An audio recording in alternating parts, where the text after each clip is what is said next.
বৈষম্য বিরোধী আন্দোলনের মাধ্যমে স্বৈরাচারের পতন হলেও বৈষম্য টিকিয়ে রাখতে নানা কার্যক্রম চলছে বলে মন্তব্য করেছেন বিশিষ্টজনেরা।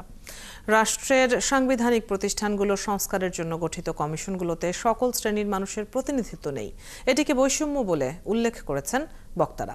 অন্তর্বর্তীকালীন সরকার একটি পক্ষের কাছে নথি স্বীকার করে শিক্ষা কমিশন বাতিল করেছে বলে মন্তব্য করেছেন ডক্টর ইফতেখারুজ্জামান। আরও জানাচ্ছেন নয়ন আদিত্য।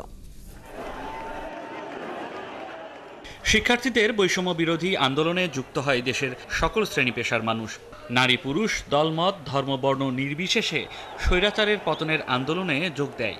পতন হয় ফ্যাসিবাদী সরকারের। দেশকে নতুন করে গড়ে তুলতে অন্তর্বর্তীকালীন সরকার দায়িত্ব নিয়েই রাষ্ট্রের গুরুত্বপূর্ণ ও সাংবিধানিক নানা প্রতিষ্ঠান সংস্কারের লক্ষ্যে বেশ কিছু কমিশন গঠন করে।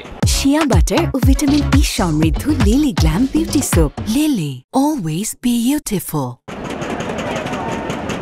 এসডিজি বাস্তবায়ন নাগরিক প্ল্যাটফর্ম আয়োজিত এই অনুষ্ঠানে যুক্ত হয়ে বিভিন্ন সংস্থার বিভিন্ন সংস্কার কমিশনের প্রধানরাই স্বীকার করলেন, কমিশনগুলোতে সমাজের সকল শ্রেণীর মানুষের প্রতিনিধিত্ব নেই।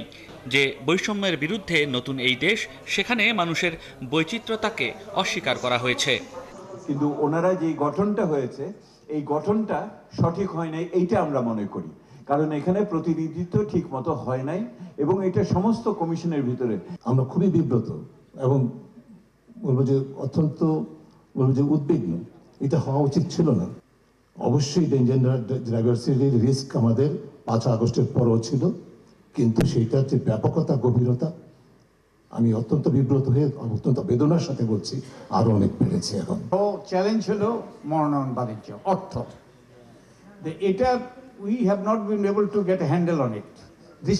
দৃশ্যমান ব্যয়, নির্বাচনী ব্যয় আমরা কিছুটা নিয়ন্ত্রণ আনতে পারবো, কিন্তু অদৃশ্য কোটি কোটি টাকা, যে 100 কোটি টাকা যে লেনদেন হয়, এটা কিভাবে আমরা করব?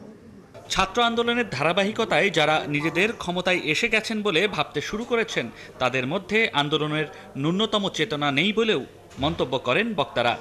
জুলাই আগস্টের আন্দোলনে যারা নিজেদেরকে বিজয়ী ভাবছেন, মনে করছেন ক্ষমতা এসে গেছেন, তাদের মধ্যে বৈষম্য আন্দোলনের মূল চেতনা ধারণ করার কোনো ইঙ্গিত আমরা দেখতে পাই না। আমাদের সংস্কার প্রস্তাবগুলো যখন দেব, সুপারিশগুলো দেব, তখন সরকার রাজনৈতিক দলের সাথে আলাপ আলোচনা করবে। আলাপ আলোচনা করে তারা ঐক্যমতে পৌঁছবে। তার থেকে একটা ওই যে তৈরি হবে, কি রোড ম্যাপ। সুযোগের একটা জানালা সৃষ্টি হয়েছে এবং এইটাকে কাজে লাগাতে হবে। অতীতেও সংস্কারের প্রস্তাব দেয়া হয়েছে, তবে রাজনৈতিক সরকার তা মেনে নেয়নি। নয়ন আদিত্য, ৭১, ঢাকা।